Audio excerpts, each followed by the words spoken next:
They may appear complex to learn, but they're relatively simple to memorize and recall when the foundation words are recognizable. So here we have the prefixes here, suffixes here. Prefixes are at the beginning of a word, suffixes are after. So, for example, the muscle brachiocephalicus is the arm head muscle. Brachy, cephal, head. And arthritis would be joint, inflammation. The third horse is another young horse with what looks like a weak, immature posture, like that which could be expected in an unridden horse. The fourth is a 6-year-old Irish draught with good square posture. The fifth is a horse in its 20s and still ridden, but with a narrow base of support. You can see how much the head perches out in front of it. And the sixth horse is the same horse as the one above, 1 hour after a myofascial and manipulation treatment session that I performed on him. So this is a good example of what's possible before anyone completely condemns a horse for its performance potential based on its cold conformation.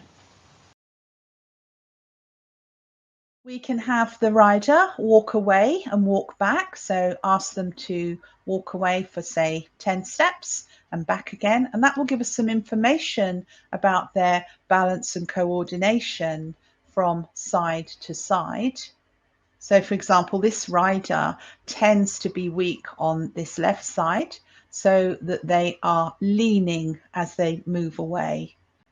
Also, you can look at the base of support. You can look at how they use their joints, how much stability is there in their waist, for example, the coupling between the rib cage and the pelvis. So just the simple act of asking them to walk away and walk back in a jacket or t-shirt which is marked with these lines, very, very useful, very obvious to see those postural weaknesses with this.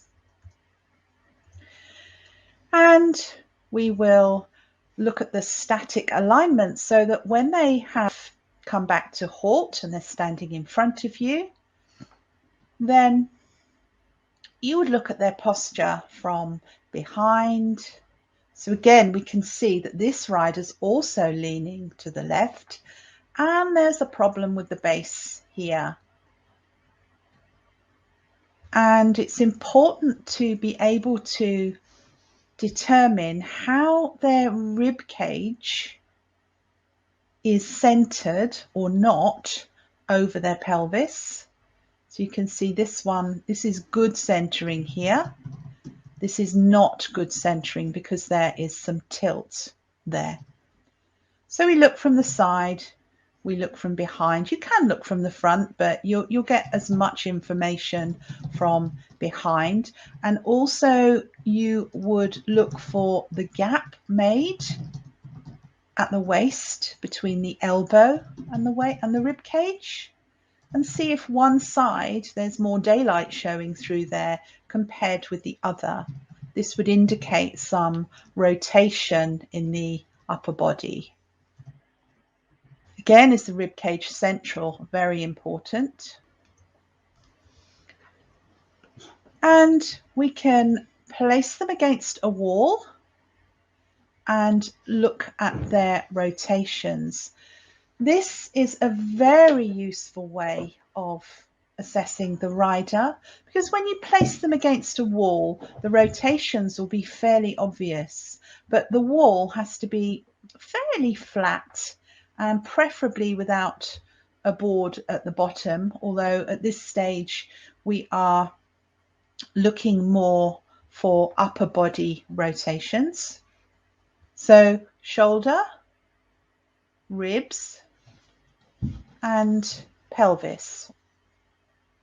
When these rotations are addressed, there can be some very powerful results in terms of the rider being able to influence the horse's push up.